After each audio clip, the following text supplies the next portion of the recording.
vocês vão aprender mais sobre nome empresarial. Bom, pessoal, então falando sobre nome empresarial, esse elemento é o que vai identificar o sujeito de direito efetivamente. Assim como nós temos atribuídos um nome para identificação da nossa pessoa física, as pessoas empresárias, ou melhor, as pessoas físicas, empresária individual, ou as pessoas jurídicas, a Eireli, ou as sociedades empresárias, eles também terão esse elemento identificador através do nome empresarial. Até eu trouxe para vocês aqui um trecho do manual do Fábio Leão Coelho que diz mais ou menos assim, ó: em relação ao empresário individual e a cada tipo de sociedade empresária, o direito contempla regras específicas de formação do nome empresarial.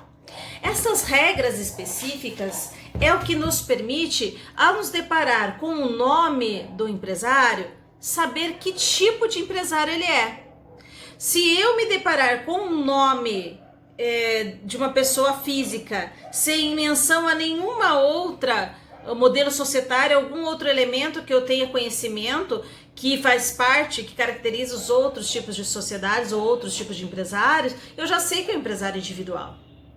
Se eu verificar uma sociedade que tenha lá um SA no finalzinho do nome, eu já sei que é uma sociedade anônima.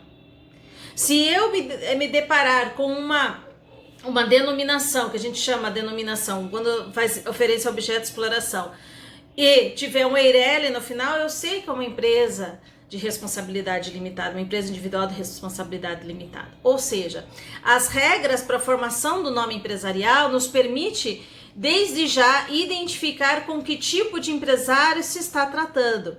Se é um empresário individual, se é uma Eireli, ou se é uma sociedade, dentre as sociedades empresárias, se é uma sociedade em nome coletivo, uma sociedade em comandita simples, se é uma sociedade limitada, se é uma sociedade anônima, se é uma sociedade em comandita por ações. Eu sei que vocês ainda não trataram dessas sociedades, mas essas são aquelas que estão previstas no Código Civil e que pode ser adotado por aqueles que exercem uma atividade empresária. As cooperativas, por exemplo, é uma sociedade simples, mas que também tem uma pequena regra na formação do seu nome. Ou seja, tudo para padronizar e harmonizar a formação do nome, de modo que os terceiros possam, de plano, conhecer as suas características, saber como se dá a responsabilidade daqueles que está contratando contigo, ok? Então vamos lá. Artigo 1155, parágrafo único. Equipara-se ao nome empresarial, para os efeitos da proteção da lei, a denominação das sociedades simples, associações e fundações. Então, no que pertine às proteções que nós vamos estudar aqui para o nome empresarial, estende-se àqueles outros entes que não são empresariais, as sociedades simples, as associações e fundações, que são pessoas jurídicas, mas não são sociedades empresárias, tá certo? Para vocês lembrarem, né, quem são as pessoas jurídicas? Daí é só você remeter ao artigo 44 do Código Civil, e dentre eles estará lá sociedades, aí a simples e a empresária, as associações, as fundações, a Eireli vai estar lá, tá certo? Mas a Eireli tem uma regulamentação própria, ela tem o seu conteúdo específico para formação, tá certo? Continuando ali no material de vocês, nós temos o artigo 5º, que se diz que a partir do momento que se elevou essa proteção à Constituição, houve uma constitucionalização, né, dessa tutela que se dá à identificação do sujeito de direito empresário. No artigo 5º, inciso 29 da Constituição Federal, está previsto: a lei assegurará aos autores de inventos industriais privilégio temporário para sua utilização, bem como proteção às criações industriais, à propriedade das marcas, aos nomes das empresas e a outros signos distintivos, tendo em vista o interesse social e o desenvolvimento tecnológico e econômico do país. Certo? Então, assim, aqui se deu a necessidade de regulamentação dando proteção a esse elemento identificador que é o nome empresarial. Bom, qual que seria então o conceito? Para ser repetitivo, inclusive, elemento identificador do sujeito de direito. Nome empresarial é aquele utilizado pelo empresário para se identificar enquanto sujeito exercente de uma atividade econômica, tá? Esse é um conceito do Fábio Lioa Coelho. Temos ainda lá no Rubens Requião. É a designação que tanto serve para denominar o do comerciante, né? A expressão antiga era comerciante, como a do exercício da atividade que empreende. O que ele quis dizer aqui? É que existem nomes empresariais que nós vamos estudar, que eles são formados utilizando o nome dos empreendedores, do comerciante, empresário, ou dos sócios que compõem o quadro societário. E também haverá algumas sociedades e alguns nomes empresariais que vão fazer referência à atividade exercida. Deixa eu colocar para vocês, antecipar para vocês um exemplo. Nós temos de um lado nomes empresariais do tipo Oliveira e Castro Limitada, isso é um tipo de nome empresarial que utilizou o nome dos sócios, perceberam? Mas que também poderia ser Comércio Boa Ventura Limitada. Não faz nome de ninguém, faz referência à atividade exercida, comércio. E aí, nós vamos também acrescentar um modelo societário que eu coloquei ali como limitada no final, tá? Então, só para vocês começarem a perceber as diferenças entre um e outro, tá certo? Vocês sabem a diferença entre razão social ou denominação social? Será? Pessoal, acompanhando ali o resumo de vocês, eu indico quais são os tipos de nomes empresariais, tá? A distinção que existe entre eles. Então, de um lado a gente tem a razão ou a firma, são sinônimos, tá? Razão ou firma. E por outro, nós temos a denominação social. Então, vamos lá. Razão ou firma são os nomes empresariais constituídos pelos nomes das pessoas físicas envolvidas no empreendimento, certo? Quando a gente fala em pessoas envolvidas no empreendimento, nós estamos falando ou do empresário individual, ou nós estamos falando daqueles sócios, pessoas físicas. Partindo dessa ideia, nós vamos encontrar tanto a firma individual, ou também chamado de razão individual, e nós vamos encontrar ainda a razão social ou firma social, quando se referir a sociedades empresárias, certo? Ou a EIRELI também, porque a EIRELI a gente também é definida como razão social. Por outro lado, nós vamos ter a outra forma de nome empresarial, que é a denominação social. Quem vai poder utilizar esses nomes? As sociedades empresárias ou a EIRELI, a empresa individual de responsabilidade limitada. E o que afinal vai distinguir uma da outra? Veja só, a razão ou firma é o tipo de nome empresarial que leva em conta quem está envolvido, quem está vinculado com essa atividade. Acompanhando o conceito que eu trago para vocês.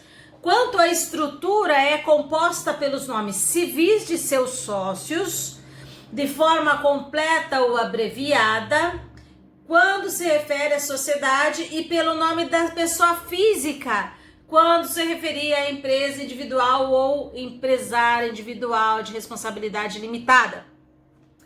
Quanto à destinação, o que quer dizer isso? Qual a finalidade da razão? É justamente identificar os empresários e os que constituem o quadro societário da sociedade. É mais importante, no caso da razão social, ou firma social, ou razão individual ou firma individual, um elemento identificador que já faça referência ao nome das pessoas físicas. Por que eu já estou falando isso? Porque existem alguns tipos de sociedades em que ela será obrigatória, porque é obrigatório também identificar de plano quem são os sócios. Veja, em relação à firma individual, eu ainda acrescentei a vocês que é um nome adotado pelo empresário individual para exercício de sua atividade.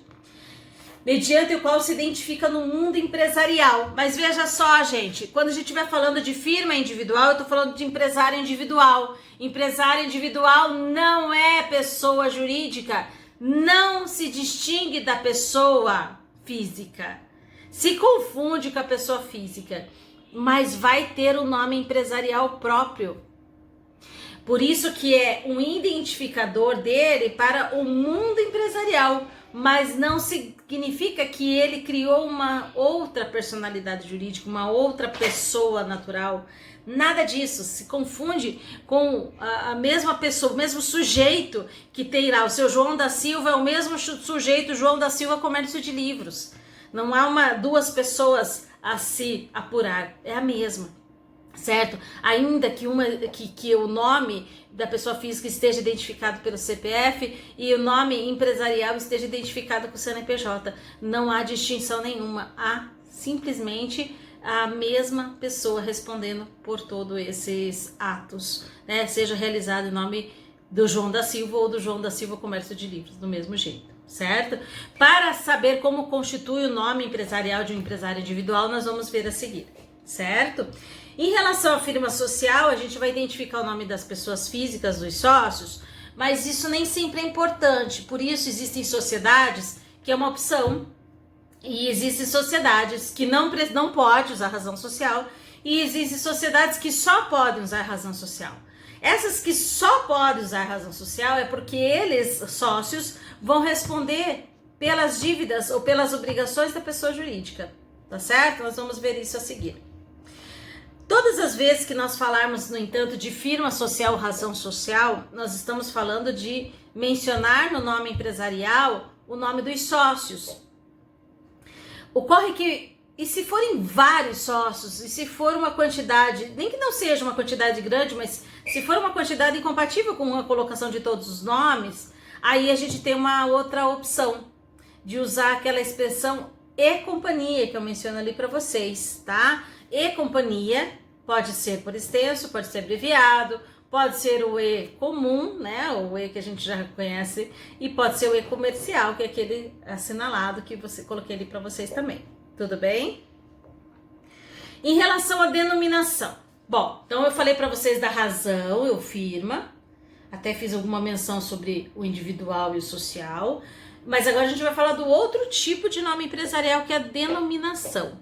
Essa denominação, ela não faz referência ao nome dos sócios, nem ao nome do empresário individual, ele vai fazer referência ao objeto de exploração, do ramo de atividade, certo? Então aqui o importante não é identificar quem são as pessoas envolvidas, é identificar o que é, para que ela serve, qual o objeto dessa sociedade, qual é a exploração desse empresário individual de responsabilidade limitada. Então, quanto à estrutura da denominação, ela é composta por uma expressão linguística complementada por seu objeto social. O que é uma expressão linguística? É alguma coisa que o distingue dos demais. Então, por exemplo, eu tenho que complementar por objeto social necessariamente. Então, vamos pensar aí numa transportadora, ok? Transportadora, então, simplesmente não vai identificar suficientemente o empresário. Tem que ser uma coisa assim que realmente o distinga dos demais. Pode ser então transportadora, boa viagem? Pode. Então essa boa viagem é uma expressão linguística. A transportadora é objeto social. Agora o que mais vai ter? Pode ter SA, pode ter limitada, mas isso é outra definição. Isso vai complementar regras conforme o tipo de sociedade que se vai adquirir. Tá certo? Mas a princípio a denominação social, portanto, é um tipo de nome empresarial de elemento identificador do sujeito que faz referência ao objeto de exploração, objeto social, ok? Quanto à destinação, servem para identificar o objeto de exploração, os tipos societários, porque normalmente vai seguir da referência do tipo societário adotado. E como a sociedade, e aí a gente tem a possibilidade, né, de como a sociedade anônima, da comandita por ações e da limitada que pode utilizar, tá? É o nome adotado pelo qual se identifica no mundo empresarial, formado por expressão linguística que contém objeto social e o tipo societário escolhido, tá? Então agora a gente segue falando algumas coisas sobre os princípios do nome empresarial. sobre os princípios informadores do nome empresarial. Nós temos então aqui dois princípios, seria o princípio da veracidade e o princípio da novidade. Então, o princípio, ele estaria basicamente fundamentado no artigo 34 da Lei 8.934 de 94, que é aquela lei que nós estudamos anteriormente de registro público de empresas mercantis, e também no artigo 1163 do Código Civil, que trata da formação dos nomes empresariais.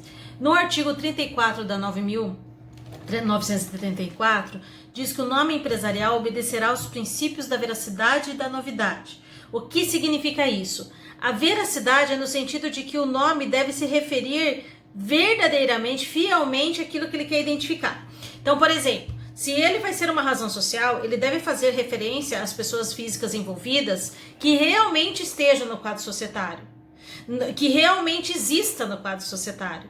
Então, por exemplo, se eu tenho lá um nome empresarial constituído por João Oliveira e Carlos Silva, e o nome é Oliveira e Silva e o Oliveira saiu, este também tem que ser retirado do nome empresarial. Eu não posso continuar me referindo como razão social a um sócio que não está mais na sociedade, certo?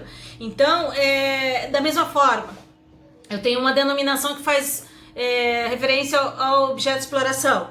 Eu falo que é uma transportadora Boa Viagem Limitada, como aquele exemplo que eu falei para vocês. Mas na verdade não é transportadora, na verdade ela é uma locadora de caminhões. Se eu estou fazendo referência ao objeto de exploração, ele tem que ser veraz, ele tem que ser verdadeiro. Então, deve seguir o princípio da veracidade. A outra questão é o princípio da novidade. Por quê? Porque existe exclusividade. E ela tem que ser um nome que não se confunda com outro, que não se assemelhe, que não se equipare a outro nome já existente. Só que isso é somente dentro da abrangência de atuação da junta comercial. Agora vamos lembrar, qual que é a abrangência da junta comercial? É Estado membro. Então, dentro do Estado membro não pode existir dois nomes empresariais iguais. Hoje em dia, a gente já sabe que na prática, quando se leva a registro para constituir uma nova sociedade, um novo empreendimento individual, já se pede 3 opções de nomes, porque agiliza o processo. No sentido de que se o primeiro já tiver um coincidente, vai para a segunda opção. Se o segundo tiver um coincidente, vai para a terceira opção. Aí, se os 3 coincidirem com o outro, vai ter que chamar novamente o responsável e falar, ó, não pode ser esse nome, certo? Então, não pode coincidir com um de outro que já exista dentro do estado, certo? Pode acontecer de eu ter lá, por exemplo, uma transportadora Boa Viagem Limitada no Paraná e lá em São Paulo ter outra, porque aí a abrangência da junta comercial é diferente, tudo bem? Então, vamos continuar aqui, artigo 1163 do Código Civil. O nome do empresário deve distinguir-se de qualquer outro já inscrito no mesmo registro. Então, esse faz referência à questão da novidade. Parágrafo único. Se o empresário tiver nome idêntico ao de outros já inscritos, deverá acrescentar designação que distinga. Então, por exemplo, eu tenho transportadora Boa Viagem Limitada, mas então pode ser transportadora Viagem Limitada? Ok, diferenciou e é suficiente para se distinguir de qualquer outra que já tenha existido. Certo? Por essa razão eu coloco para vocês sobre o princípio da veracidade que o nome empresarial ele deve informar a veracidade quem está por trás da pessoa jurídica ou qual é efetivamente a atividade que ele desenvolve. É o que determina que a firma ou razão individual deve ser composta pelo nome do empresário individual, enquanto que a firma e a razão social deve ser composta pelo sobrenome ou nome dos sócios, ou pelo menos de um deles. E pode ser um deles complementado pela expressão e companhia. A denominação ela deve designar o objeto social. Essa normatização tem por fim impedir a fraude, impedir que os terceiros sejam induzidos em erro a partir do nome daquele empresário ou sociedade empresária. E o princípio da novidade. O nome empresarial não pode assemelhar-se ao outro na mesma unidade federativa, abrangência da junta comercial. Caso ocorra isso, será dado preferência ao empresário e sociedade empresária que tenha adotado o nome por primeiro, permitindo uma identificação do empresário precisa e evitando equívocos e erros provocados pela homonímia, ou seja, pelos nomes iguais. Por exemplo, eu tenho um empresário chamado Manuel dos Santos, cujo nome empresarial dele é Manuel dos Santos. Aí tem outro Manuel dos Santos em outra cidade do mesmo estado que também se chama assim e também quer usar o próprio nome. Não vai poder. Então vai ter que ser Manuel dos Santos Serviços de Pintura. Aí ele acrescentou algo a mais que o distingue do outro. Tá certo? Outra coisa importante sobre nome empresarial: não tem valor econômico. Eu falava para vocês lá na parte de estabelecimento sobre título de estabelecimento, sobre marca de produtos, que são bens incorpóreos com valor econômico, faz parte do estabelecimento empresarial. Agora, eu tô falando de nome empresarial, é como se a gente estivesse falando do nosso nome. Nosso nome tem valor econômico? A gente pode fazer negócios jurídicos com o nosso nome? Não. Então, da mesma forma, o nome empresarial do sujeito de direito empresário, este não tem valor econômico. Vamos pegar aquele exemplo de sempre da Pernambucanas? Pernambucanas é um título de estabelecimento. Tem valor econômico. Pernambucanas, daquele formato, naquelas cores, é marca. Tem valor econômico? Tem valor econômico. Agora, Arthur Ludengren Tecidos S.A., que é o nome do dono desses patrimônios, do dono do título, dono do estabelecimento, dono da marca? Não. O nome Arthur Ludengren Tecidos S.A. não possui valor econômico. E onde que isso onde revela essa situação? No artigo 1164, quando diz que o nome empresarial não pode ser objeto de alienação. Parágrafo único. O adquirente do estabelecimento, ele por ato entre vivos pode, se o contrato permitir, usar o nome do alienante, quem vendeu o estabelecimento, que é aquilo que a gente falou ontem, precedido do seu próprio com a qualificação de sucessor. Fica uma coisa meio esquisita, você usa o nome que antes do antigo dono, aí você usa sucessor e ainda usa o nome novo. É uma coisa esquisita, mas é possível. E é a única hipótese de você continuar utilizando numa transação o nome empresarial do antigo proprietário, vamos dizer assim, tá certo? Por isso eu coloquei ali para vocês. O nome empresarial não é elemento que compõe o estabelecimento empresarial. Não possui valor econômico, que diferencia do título e da marca. É inalienável e é intransmissível. Você não faz negócios com relação a este elemento identificador. Certo? Eu gosto de colocar aqui, porque já falei um pouquinho mais sobre o título para vocês, sobre as distinções do nome empresarial em relação ao título de estabelecimento e em relação à marca, tá? Acompanhe aqui comigo. Distingue-se o nome empresarial de marca e de título de estabelecimento, que é uma forma nominativa. Insígnia, que é uma forma emblemática. Tá? Trata-se de um atributo da personalidade física ou jurídica do empresário, por meio do qual o empresário exerce sua atividade. Então isso é o nome empresarial. E o que seria a marca? A marca, ela tem um caráter de propriedade industrial, tá? A gente vai estudar a marca em propriedade industrial, protegida mediante registro no INPE, que é o Instituto Nacional de Propriedade Industrial, que é uma autarquia federal que recebe os registros tanto de patentes e como também de registro de marcas e desenhos industriais, que é coisa que a gente vai estudar para frente, tá? Mas efetivamente a marca, que é um símbolo que refere se a um produto ou um serviço, este vai ser registrado no INPE como forma de dar exclusividade de uso para o seu titular, certo? E assim ele consegue identificar aquilo que produz ou que cede a produção para efetivamente quem ele quer, para que ele tenha essa credibilidade, certo? Então identifica produto, serviço, também certificações, por exemplo, ele passou por determinadas aprovações formais e grupos, né? Quando faz parte de um grupo. Já o título de estabelecimento, que também faz parte do estabelecimento empresarial, é um direito intelectual, porque é criado por alguém, amparado contra o uso indevido lá pela lei que trata da concorrência desleal, com 195, inciso 5 da lei 9.279 de 96. Não tem registro, o que torna difícil a briga quando você fala de exclusividade, mas é o que identifica o estabelecimento, em tal importância que ele pode ser negociado na venda entre eles, e o uso indevido dele pode caracterizar de repente até um ilícito passivo de indenização, tá? Aqui eu coloquei alguns exemplos para vocês, eu vou colocar só o primeiro, tá, gente? Um núcleo semelhante. Então eu posso dizer assim, brinquedos asteroides, uma marca.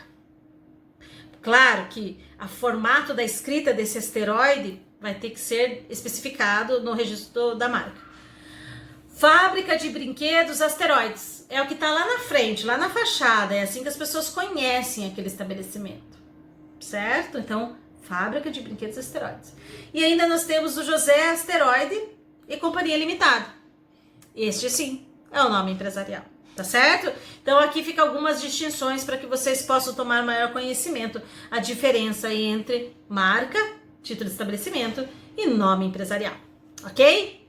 Vamos lá. Dando continuidade à aula sobre o nome empresarial, vocês têm ali no item 6 do resumo sobre a formação do nome empresarial e suas diferentes espécies. Então agora a gente vai partir da ideia de sociedades diferentes e de espécies de empresários diferentes que têm regras específicas com relação à formação do seu nome empresarial. Vamos começar falando do empresário individual, conforme o artigo 1156 do Código Civil, que diz o seguinte: o empresário opera sob firma constituída por seu nome, completo ou abreviado, aditando-lhe, se quiser, designação mais precisa da sua pessoa ou do gênero de sua atividade. Então vamos lá. Primeira coisa que o artigo 1156 está exigindo, que quando se trata de empresário individual, deve-se fazer referência ao nome da pessoa física do empresário. A gente chama isso de patronímico, certo? Quando ele exige ali que deve ser constituída por seu nome, completo ou abreviado, é uma forma de fazer referência direta a esta pessoa que responde pessoalmente pelas obrigações deste empresário individual, certo? Bom, na sequência, pode, se quiser, aditar designação mais precisa do seu nome ou da sua pessoa. Aí, neste caso, você pode utilizar-se de elementos que a gente chama de elementos fantasias, que são qualquer outra expressão que o distinga dos demais. E também, pode-se acrescentar o gênero da atividade exercida pelo empresário. Então, dito isso, quero que vocês acompanhem o que está lá no resumo. O nome empresarial do empresário individual deve ser constituído por seu patronímico, ou seja, o seu nome, deve fazer referência ao nome da pessoa física titular. Pode ser o nome completo ou pode ser o nome abreviado. Então vamos colocar lá o exemplo, se vocês seguirem ali, vamos acompanhar o exemplo do próprio resumo. Felisberto Alves. Felisberto Alves comercializa livros. Então como que o Felisberto pode formar o seu nome empresarial? Simplesmente Felisberto Alves, vírgula, empresário individual, inscrito no CNPJ tal. Suficiente, tá? Mas ainda, pelo artigo 1156, poderia ser Felisberto Alves Comércio de Livros. Por quê? Porque a lei, o artigo 1156, permitiu que, além do nome, possa também acrescentar o gênero da atividade. Pode ainda, além do nome, além do gênero da atividade, ainda acrescentar mais alguma coisa precisa da sua pessoa. Ou seja, Felisberto Alves, comércio de livros, boa leitura, certo? Então, Felisberto Alves é o obrigatório. Comércio de livros, gênero da atividade, é facultativo, pode colocar. E ainda, se quiser, pode colocar mais um elemento fantasia, que é o boa leitura que consta ali, certo? Então, o importante é que o Felisberto Alves, de alguma forma, esteja constando. Então, nós temos ainda outra possibilidade. Não dá para constar o nome abreviado? Pois bem, então eu coloquei para vocês ali como exemplo, Elf Alves, certo? Pode ser simplesmente assim. Ou F. Alves Livros, que também é uma referência ao gênero da atividade que exerce. certo? Agora, o que tem que cuidar, né? Quando a gente fala de empresário individual, a gente está falando de nomes de pessoas físicas que, muito comumente, eles podem coincidir com outros, ter os homônimos, né? Neste caso, não pode ter essa semelhança. E é justamente para que se possa variar, né? Para que retire da descrição de quando o empresário tem nomes iguais, empresários com nomes iguais, é que se permitiu que acrescentasse, né, esse elemento mais preciso, essa designação mais precisa da sua pessoa, ou esse elemento fantasia, e ainda o gênero da atividade, tá certo? Então, acompanhando ali no resumo de vocês novamente, é facultada a designação mais precisa da sua pessoa, do gênero de sua atividade, sendo obrigatório somente se já houver nome idêntico inscrito anteriormente. Então fica aí uma opção que se tem para fugir da igualdade com outro nome lá na mesma junta comercial. Tudo bem? Que lembrando, princípio da novidade e princípio da veracidade. Aqui, no princípio da veracidade, é fazer referência realmente de quem é o titular, certo? E o princípio da novidade é o fato de exclusividade, é novo aquele nome, não tem outro que coincida. Então, cabe essa análise para a junta comercial quando recebe as possibilidades de nome pretendidas pelo empresário individual, certo? Em relação à constituição de nome empresarial, quando a sociedade é de responsabilidade limitada dos sócios. Vamos lá, gente, com calma. É o seguinte, quando vocês forem estudar sociedades empresárias, vocês vão ter um conhecimento sobre a responsabilidade dos sócios, como é que ela fica. Pensem vocês o seguinte, algumas pessoas elas se reúnem para formar uma sociedade, certo? Como é que essas pessoas respondem perante os direitos e obrigações dessa pessoa jurídica? Normalmente o que vai definir isso é o tipo de sociedade que elas vão escolher ser, certo? Obviamente que na prática elas escolhem sociedades que deem mais segurança para a pessoa física do sócio. Então normalmente eles escolhem o que a gente chama de responsabilidade limitada dos sócios, que significa o seguinte: depois que o sócio pagou pelas suas cotas ou pagou pelas suas ações, ou seja, são unidades que eles pagam para se tornar sócio, eles não têm que pagar mais nada, eles não devem nada a nenhum credor da pessoa jurídica, por exemplo, certo? Então, vamos pensar assim, eu tenho lá 2 sócios, o João e a Maria são sócios do supermercado Bom Preço Limitado, certo? Quando eu falo que é limitado é porque João e Maria pagaram para ser sócios, mas pelas dívidas do supermercado, eles não devem nada, tá? Eles, pessoas físicas, não podem ser atingidos neste caso, porque eles escolheram ser uma sociedade do tipo limitado, que é um dos exemplos de responsabilidade dos sócios que não é atingida, tá certo? Agora, o Código Civil, ele traz tipos societários em que os sócios, se quiserem, podem constituir uma sociedade que mesmo depois que eles paguem para ser sócios, eles ainda continuam sendo devedores subsidiários das dívidas da pessoa jurídica. Gente, é óbvio que quase ninguém escolhe esse tipo de sociedade, mas ela existe, claro.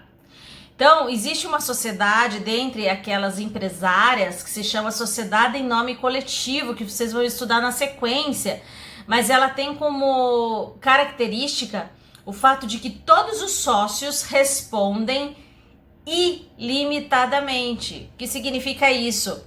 Se contrário, vamos pensar no mesmo supermercado. João e Maria constituíram uma sociedade em nome coletivo, tá? Agora eu vou colocar outro nome. Vai ser João Alves e Maria Santos. Esse é o nome da sociedade deles. É uma pessoa jurídica, CNPJ próprio, bens próprios ou direitos e obrigações próprios, certo? E pela pessoa jurídica, eles contraem uma dívida no banco, por exemplo, e não pagam. Não pagou, o banco pode executar, claro, a pessoa jurídica, mas também João e Maria, porque o tipo de sociedade deles permite que eles também respondam pelas dívidas feitas em favor da pessoa jurídica, certo? Por que eu tô falando tudo isso para vocês? Para que vocês entendam a regra que vem a seguir do artigo 1157 do Código Civil, que diz o seguinte: a sociedade em que houver sócios de responsabilidade ilimitada, operará sob firma na qual somente os nomes daqueles poderão figurar, bastando para formá-la aditar ao nome de um deles a expressão e companhia ou sua abreviatura. Então vamos lá. Todas as vezes que a lei trouxer para vocês um tipo de sociedade em que os sócios respondem ilimitadamente, ou seja, pelas dívidas da pessoa jurídica, eles também podem ser cobrados, podem ter atingidos os seus bens, certo? Ainda que a dívida tenha sido feita em favor da pessoa jurídica, nesses tipos de sociedades, como regra geral do artigo 1157 do Código Civil, não pode usar denominação social, só pode usar a razão ou firma social, certo? Constando o nome de alguns ou de todos os sócios. Pode ser o nome abreviado, pode ser o nome por extenso. Se for nome de apenas um ou de alguns, tem que ser complementado com a expressão e companhia. Certo? Cuidado, não é e companhia limitada, é e companhia somente. Certo? Porque a gente tá tão acostumado a ver outras sociedades que terminam com e companhia limitada que já colocam limitada de costume, mas não, neste caso não põe, tá? Porque a sociedade limitada, ela tem outra regra e ela indica um tipo societário diferente dessa. Então, acompanhando lá no resumo de vocês. 7.2. Constituição do nome empresarial da sociedade de responsabilidade ilimitada dos sócios. Sociedade nome coletivo. Por determinação legal, a sociedade em que os sócios respondem ilimitadamente, aquelas que respondem pessoalmente pelas dívidas da sociedade, somente podem ter o nome empresarial constituídas por firma ou razão social, não se admitindo denominação social. A razão social de sociedades com este modelo, especialmente a prevista chamada de sociedade em nome coletivo, que é uma prevista lá no artigo 1139 do Código Civil, deverá ser formada pelo nome de alguns ou todos os sócios, por extenso ou abreviado. Caso não estejam constando todos os nomes, deverá ser complementada pela expressão e companhia, por extenso ou abreviado, tá? E companhia também pode ter a sua abreviação.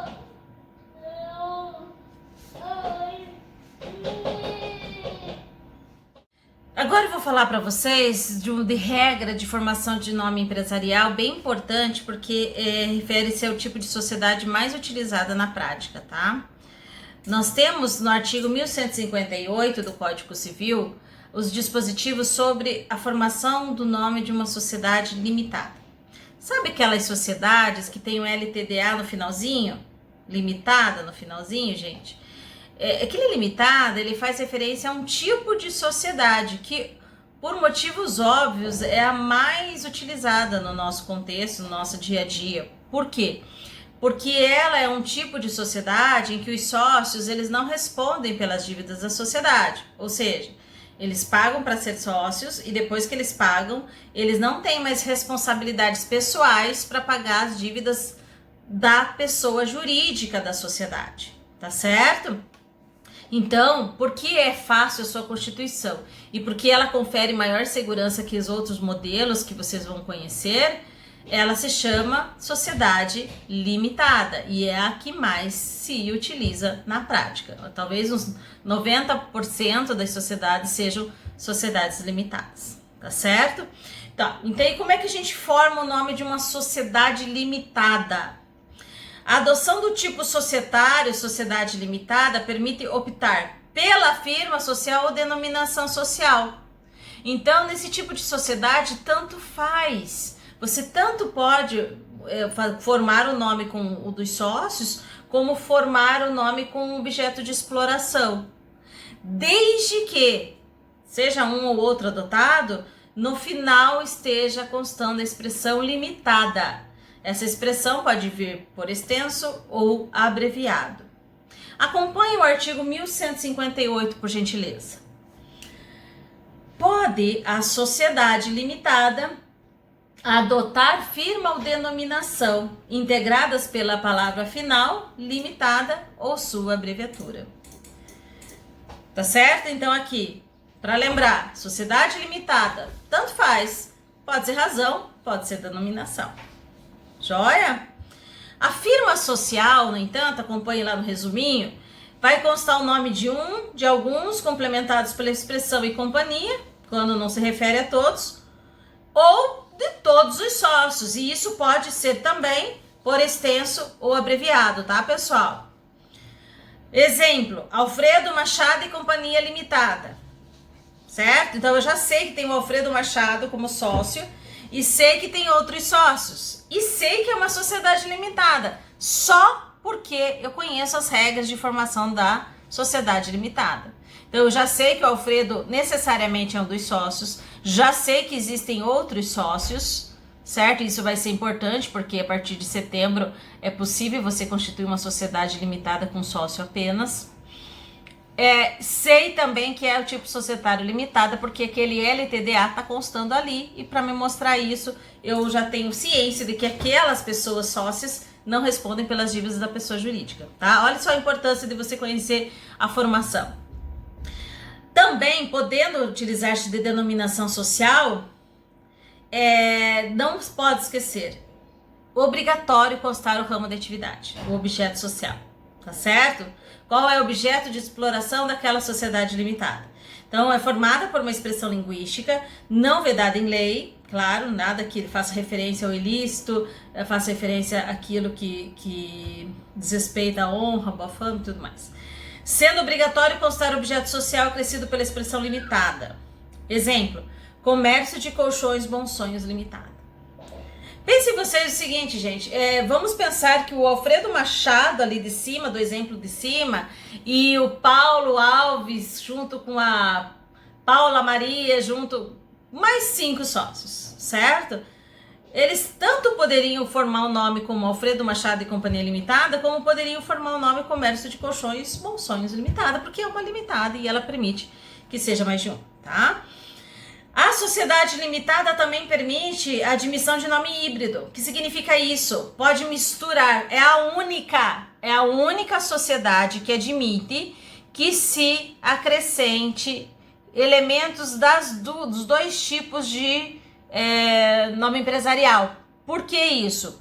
Porque lá no artigo 1158, parágrafo 2º, diz o seguinte: a denominação deve designar o objeto da sociedade. Até aí, regra geral, né? Sendo permitido nela figurar o nome de um ou mais sócios. Então, quando se admitiu isso, se admitiu o que a gente chama de nome híbrido. Ou seja, na denominação pode constar o nome de sócios também. Tá certo? E aí, posso colocar para vocês como exemplo, Comércio de Colchões, Machado e Companhia Limitada. Então, misturou o comércio de colchões e objeto de exploração, Machado e Companhia, nome dos sócios, e a limitada, o modelo societário. Tá certo? No artigo 1158, pessoal, formada por mais 3 parágrafos, nós temos lá na parágrafo 1º e parágrafo 2º, ainda regras de formação. O parágrafo 2º já li para vocês, eu quero ver o parágrafo 1º agora. Veja lá. A firma será composta com o nome de um ou mais sócios, desde que pessoas físicas, de modo indicativo da relação social. O que significa isso? Uma sociedade limitada, ela admite sócios pessoas jurídicas. Só que se ela estiver querendo formar o nome dela como razão social, ela só pode fazer referência ao nome das pessoas físicas dos sócios. Senão fica uma coisa meio fácil de induzir em erro os terceiros utilizando-se o nome de um sócio que seja pessoa jurídica.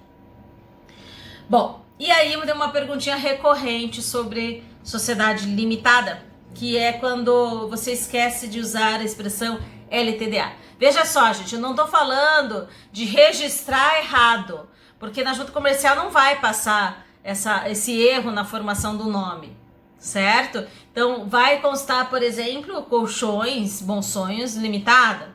Mas vamos pensar na seguinte hipótese. Vamos pensar que o tal do Alfredo Machado, que é sócio do comércio de Colchões Bons Sonhos Limitada, ele foi realizar um negócio jurídico, um empréstimo, vamos pensar assim. E esse empréstimo é em nome da pessoa jurídica. A ideia é fomentar, ter dinheiro para a realização de atividades da pessoa jurídica. Pois bem, e no contrato ele não usa a expressão limitada. Vamos pensar na razão social. Ele colocou simplesmente Alfredo Machado e Companhia. Não pôs o limitado no final. Qual a consequência disso? A consequência, conforme o artigo 1158, parágrafo 3º, é a seguinte. A omissão da palavra limitada determina a responsabilidade solidária e ilimitada dos administradores que assim empregarem a firma ou a denominação da sociedade. Em outras palavras, o que significa isso? Que aquele administrador, ou seja, aquela pessoa que representa a pessoa jurídica, se ele realizar um negócio jurídico sem colocar o limitada no final, este administrador, veja, não é todo mundo, este administrador que empregou erroneamente o nome, este responderá ilimitadamente pelas dívidas advindas deste negócio jurídico, tá? Então, somente deste. Qual é a pegadinha que existe aqui? A pegadinha é que, quando se coloca esta hipótese, a pergunta é: todos os sócios respondem limitadamente quando não se utilizar no negócio jurídico a expressão limitada. Está errado. É somente o administrador que empregou erroneamente o nome. Ou somente os administradores que empregarem erroneamente o nome, tá? Não todos os sócios, não todos os administradores. Tudo bem? Essa é a perguntinha mais recorrente quando se trata de falar de nome empresarial de sociedades limitadas. Tudo que eu falar para vocês de nomes de sociedades, eu vou acabar mencionando quando tratar de cada uma delas, tá? Por isso que eu vou mencionar aqui superficialmente a característica principal de cada uma, só para entender por que o nome é formado daquela forma, tá certo?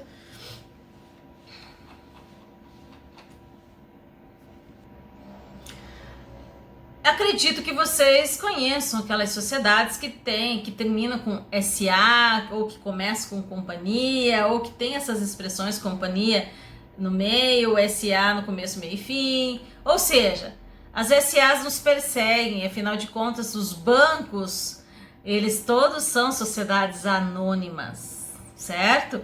Então a gente tem aí outros perseguidores, como Sanepar, como Copel, né? Isso também são sociedades anônimas, certo?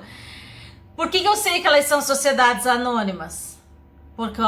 Em razão do nome, da formação que me permite ter esta informação, certo?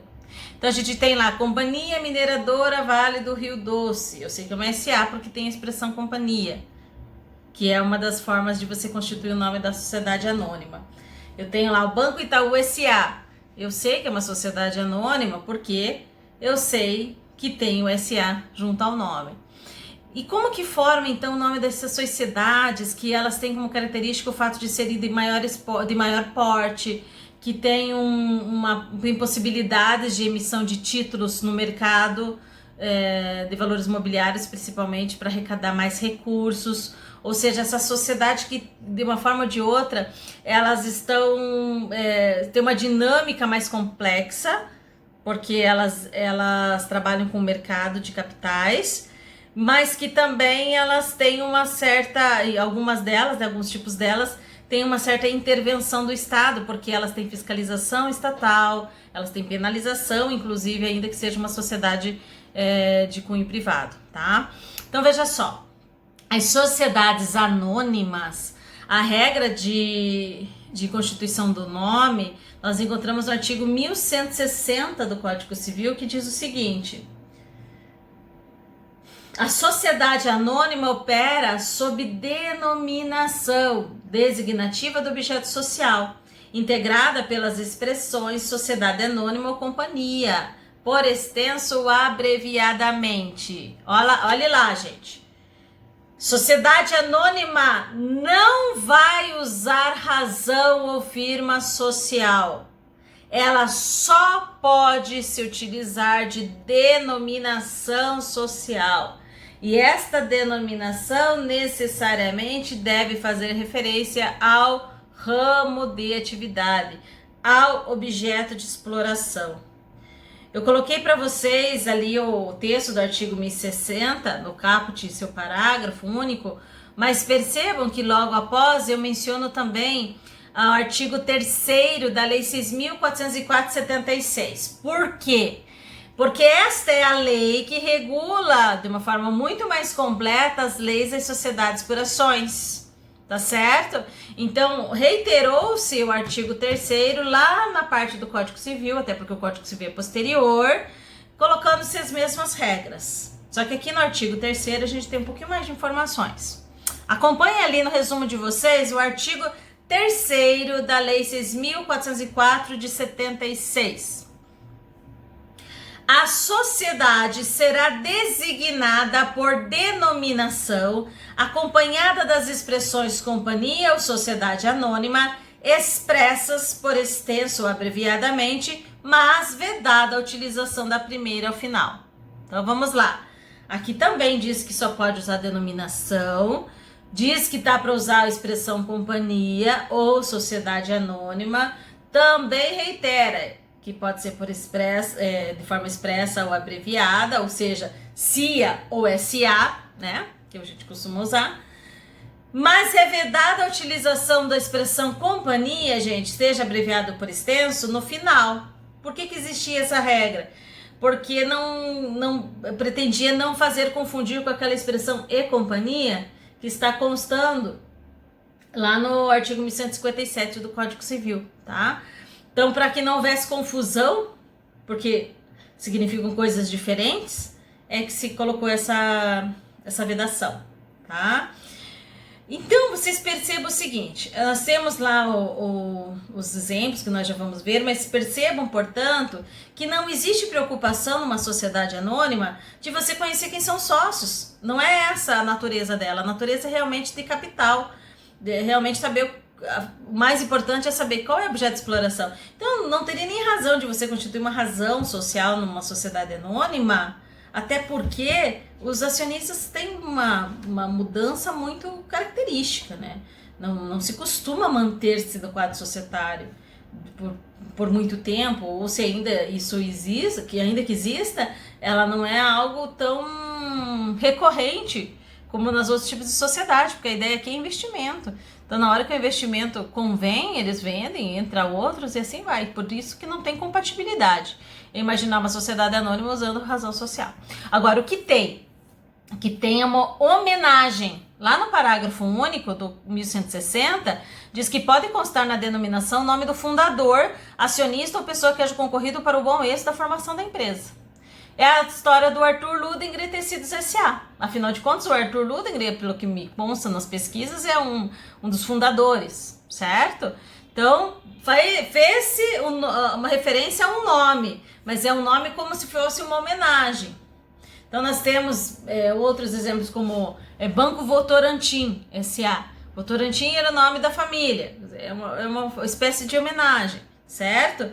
Então, o que pode acontecer? Não razão social. O que pode acontecer, conforme o parágrafo único do artigo 1160, e que também é o parágrafo 1º do artigo 3º da Lei 6.404 de 76, é que pode constar da denominação o nome do fundador, acionista ou pessoa que haja concorrido para o bom êxito da formação da empresa, tá?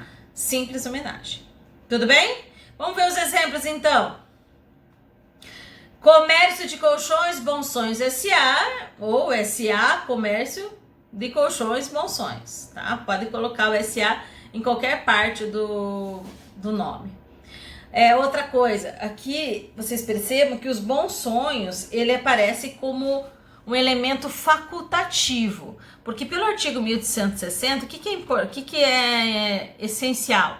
Constar o objeto de exploração, ou seja, comércio de colchões ou colchões, certo? É essencial constar SA ou companhia, tudo bem? Agora, dá para acrescentar mais algum outro elemento? Com certeza, pode acrescentar. Por que isso é importante? Porque ela não coincida com outras sociedades que têm o mesmo ramo, que têm o mesmo tipo societário, certo? Então, na sociedade anônima, você usa objeto de exploração, acrescentado, se quiser, de um elemento fantasia, e o tipo societário SA, ou companhia, tá? Uma das expressões. Nunca as duas juntos. Você nunca usa SA e companhia no mesmo nome, tá? Então, veja lá, Banco Itaú, Banco SA Itaú, SA Banco Itaú SA, tanto faz. Mas também nós temos lá a Companhia Itaú Leasing de Arrendamento Mercantil, que a gente já sabe que é uma SA porque tem o companhia ali, ou Arthur Luding Tecidos SA, tá certo? Então, vários podem ser os tipos, vários podem ser os objetos de exploração, e essa variação se dá com a possibilidade de você distribuir de formas diferentes ou de utilizar de expressões diferentes para indicar que se refere a uma sociedade anônima. Só uma curiosidade para quem não sabe, companhia é um sinônimo de sociedade anônima, ok? Então você pode usar as duas expressões quando vai falar sobre sociedade anônima, mas que isso é matéria para gente na sequência. Continuando, vamos falar da cooperativa. Cooperativa tem uma regrinha muito simples, tanto que eu só coloquei para vocês o artigo, que é o 1159. A sociedade cooperativa funciona sob denominação integrada pelo vocábulo cooperativa. Então, o que a gente precisa saber desse dispositivo? Primeiro, só se usa denominação, não se usa razão. Segundo, tem que aparecer a expressão cooperativa em algum lugar do nome empresarial. Desculpa, não é empresarial, do nome dessa sociedade simples. Por que ela está aqui? Porque lá no comecinho, como eu falei para vocês, a proteção que se dá ao nome empresarial se estende às sociedades simples. Tem um outro tipo de sociedade, gente, eu vou falar muito rápido para vocês sobre essa, comandita simples. É um tipo de sociedade que tem duas categorias de sócios, uns que vão responder ilimitadamente, ou seja, mesmo depois que eles paguem a parte como sócio, eles ainda vão pagar pelas dívidas da sociedade, não que vão pagar, mas eles podem responder. E também uma categoria de sócios, que são os sócios que respondem limitadamente. Então, eles pagam para ser sócios e não têm mais responsabilidade nenhuma perante as dívidas da pessoa jurídica. Essa sociedade se chama comandita simples. E o mesmo modelo que ela adquire também está na comandita por ações, que é a segunda ali que eu menciono para vocês. A gente chama essas tipos de sociedades de responsabilidade mista dos sócios, tá? Bom, como vocês ainda não estudaram essas sociedades em comandita simples e comandita por ações, pessoal, não se preocupem, vocês não precisam saber como funcionam essas sociedades. Minha única preocupação neste momento é que vocês tenham uma ideia de como é que forma o nome dessas sociedades e por quê. Na sociedade em comandita simples, por exemplo, nós temos uma regra de que só pode usar razão social, não pode usar denominação. E ainda assim, só pode constar na razão social o nome de sócios que respondam ilimitadamente. Se constar o nome de um sócio que não responde dessa forma, ele passará a responder, certo? O artigo 1047 do Código Civil diz o seguinte: sem prejuízo da faculdade de participar das deliberações da sociedade, de lhes fiscalizar as operações, não pode o comanditário, que é esse tipo de sócio que responde limitadamente, praticar qualquer ato de gestão, nem ter o nome da firma social, sob pena de ficar sujeito às responsabilidades do sócio comanditado. Tá?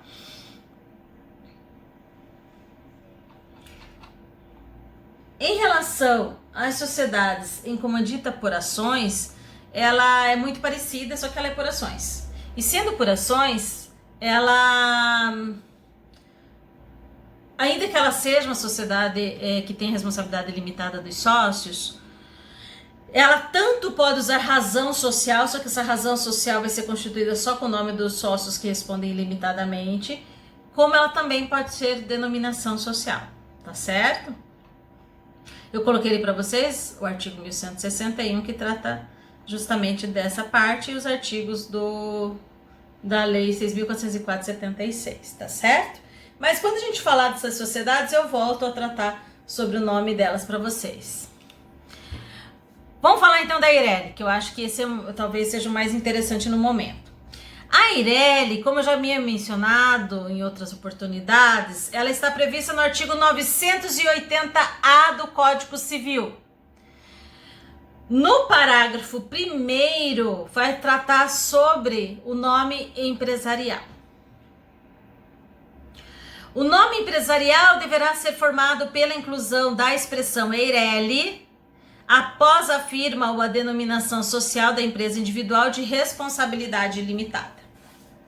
Então, veja lá. O que eu consigo pegar aqui do parágrafo 1º? Primeiro, que, né, para não ser repetitivo, que a Eireli pode usar firma, pode usar razão, pode ser formada pelo nome do titular. Mas também, se quiser, pode usar da denominação. Pode simplesmente fazer referência ao objeto de exploração, não necessariamente fazer referência ao seu nome. Desde que tenha constado a expressão Eireli, que é a abreviatura de empresa individual de responsabilidade limitada, tá certo? Então só basta incluir a expressão Eireli. Estão acompanhando lá no resumo. Pode-se optar por firma ou denominação, desde que acrescida ao final pela expressão Eireli. Tudo bem? Vejam ali alguns exemplos. Aí não coloquei exemplos para vocês, mas por exemplo, vamos colocar lá. Pensem vocês numa pessoa chamada Alfredo Lopes, certo? Alfredo Lopes, ele abriu uma casa de festas e formou uma Eireli. Como que poderia ser o nome? Então eu posso colocar Alfredo Lopes Eireli, A. Lopes Eireli.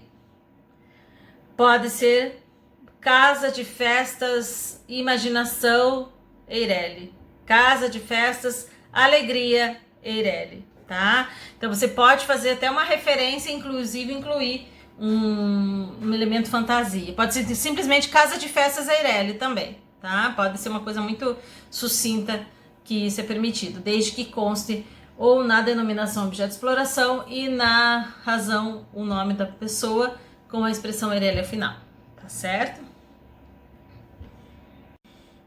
Pessoal, agora umas coisas mais sucintas sobre o nome empresarial. Constituição do nome empresarial da sociedade estrangeira, lá do item 7.9 de vocês. Existem algumas sociedades que estão sediadas fora do país, que são constituídas fora do país e elas abrem uma filial, abrem agências aqui, certo? Como que forma-se o nome nesses casos, já que cada país pode ter as suas regras diferentes, né? Então, as regras de constituição não se aplicam às estrangeiras e será formado segundo as leis do país, certo? Onde o primeiro se estabeleceu, facultando-lhes a crescer a expressão do Brasil. Então, por exemplo, a gente vai poder se deparar com sociedades estrangeiras que usam objeto de exploração, mas que não inclui o objeto de exploração, porque lá no país deles não há necessidade. Eu já vi alguns, por exemplo, sei lá, Céu Azul SA, quer dizer, a gente não sabe qual é o objeto de exploração. É claro que não vou encontrar falando em idioma nacional, mas dessa forma, sem fazer nenhuma referência. Aqui isso não poderia acontecer, certo? Bom, existe a possibilidade de acrescentar o do Brasil no final, então por isso que a gente vê alguns exemplos como Volkswagen do Brasil, várias tantas, né, que a gente coloca o do Brasil no final, mas não é obrigatório, tá? Isso é uma faculdade. Artigo 1137 diz o seguinte: a sociedade estrangeira autorizada a funcionar ficará sujeita às leis e aos tribunais brasileiros quanto aos atos ou operações praticados no Brasil. Parágrafo único. A sociedade estrangeira funcionará no território nacional com o nome que tiver em seu país, portanto, a ser constituído conforme suas regras, podendo acrescentar as palavras do Brasil ou para o Brasil, né, se for o caso. Então é uma opção, tudo bem? Outra questão importante, mas não é talvez um momento para a gente aprofundar. Mas existe uma sociedade chamada em conta de participação, que é uma sociedade que vocês vão estudar ainda, mas em relação ao nome empresarial dela, ela tem uma curiosidade. Não existe, tá? É uma sociedade que não tem personalidade jurídica, que não tem contrato social, que não tem conhecimento perante terceiros e também não tem nome. É por isso que ela é chamada de uma sociedade secreta, uma sociedade sigilosa. Tá certo? Então, é muito costume, né, você se deparar com perguntas sobre o nome da sociedade enquanto participação, porque na verdade é uma pegadinha, já que não tem nome, não existe personalidade jurídica. Como é que eu vou nomear alguém que não tem essa perspectiva, né, essa sociedade? Artigo 1162, que assim regra: a sociedade em conta de participação não pode ter firma ou denominação. Simples assim. Tá certo? Não se preocupem no momento em saber. O que é a sociedade em conta de participação? Vamos por partes, vamos deixar isso para um outro momento. Agora, vamos mudar o assunto. Nós só falamos aqui da formação do nome empresarial conforme os tipos de sociedades que estamos nos deparando. Como que funciona a alteração do nome? Gente, quando altera nome empresarial, que é possível, nós não estamos falando em troca de pessoa jurídica. Então, se de repente eu tinha lá Comércio de Colchões Bons Sonhos Limitada e mudaram o nome para Comércio de Colchões Macios Limitada, mas é a mesma pessoa, só teve uma alteração de nome lá no contrato social, é a mesma pessoa jurídica, não são pessoas distintas, certo? Ou, o que é mais comum ainda, eu tinha lá Alfredo Chaves e Companhia Limitada e o Alfredo saiu. Então, se o Alfredo saiu, eu preciso mudar. E deixou de ser Alfredo Chaves e Companhia Limitada e passou a ser Marcos Santos e Companhia Limitada. Não são duas pessoas jurídicas diferentes, é a mesma, só que ela mudou de nome. É isso a importância de, como terceiro, pedir os atos constitutivos de determinadas pessoas jurídicas para entender essas modificações, porque tudo isso é feito através de alteração de contrato social, certo? Ou de estatuto social, quando se trata de sociedades anônimas ou comandita por ações. Fato é que os atos constitutivos servem para justamente dar publicidade desse tipo de modificação. Então, em relação à alteração, acompanhe no resumo. A alteração pode ocorrer a qualquer tempo. Contudo, há situações que se tornam obrigatórias, sendo, primeiro, ou letra A, melhor, quando é retirada a exclusão ou morte de sócio cujo nome conste da razão social. Então, por exemplo, se a gente tem lá um nome constituído dos sócios e um dos sócios, por algum motivo, não faz parte mais do quadro societário, o nome dele tem que ser retirado. Princípio da veracidade. B. Mudança de categoria de sócio em sociedades de responsabilidade mista. É o caso das sociedades em comandita simples e comandita por ações. Então, se, por exemplo, eu tinha lá uma razão social que fazia constar o nome de um dos sócios que respondia ilimitadamente e ele deixou de responder dessa forma, tem que tirar o nome dele lá da razão social. Na alienação do estabelecimento empresarial por ato entre vivos, facultado a ditar ao antigo nome ou termo sucessor. Aqui neste caso, gente, veja só, se alguém, lembra do trespasse que eu falei para vocês, né, na aula passada?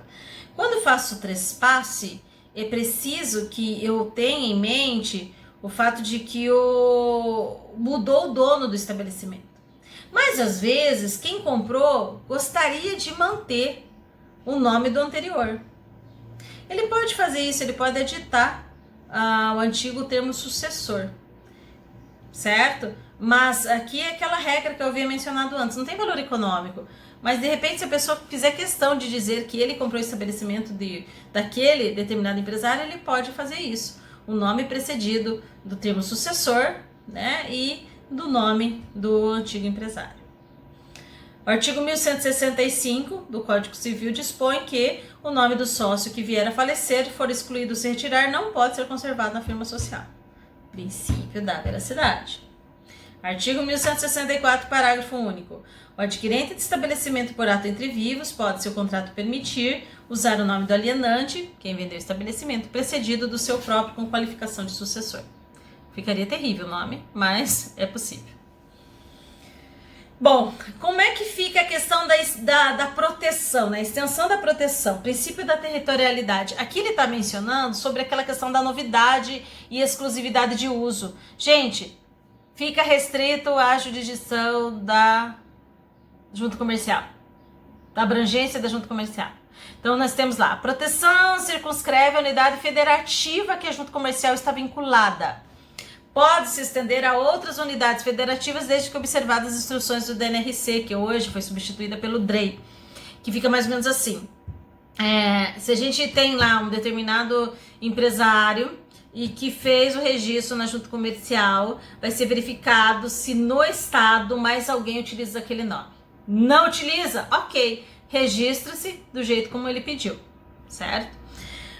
Essa abrangência, essa proteção, esse impedimento para que alguém use esse nome é só dentro do nosso estado, ou de cada estado.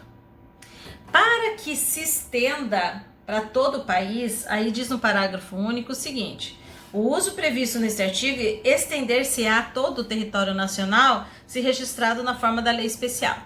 E aonde que eu vou encontrar isso? Nós temos instrução normativa, vamos dizer assim, lá no número 99 do DNRC, que diz que a proteção ao nome empresarial decorre automaticamente do ato de inscrição, claro, do empresário ou do arquivamento de ato constitutivo de sociedade empresária, bem como de sua alteração nesse sentido, e circunscreve-se a unidade federativa de jurisdição da junta comercial que tiver procedido.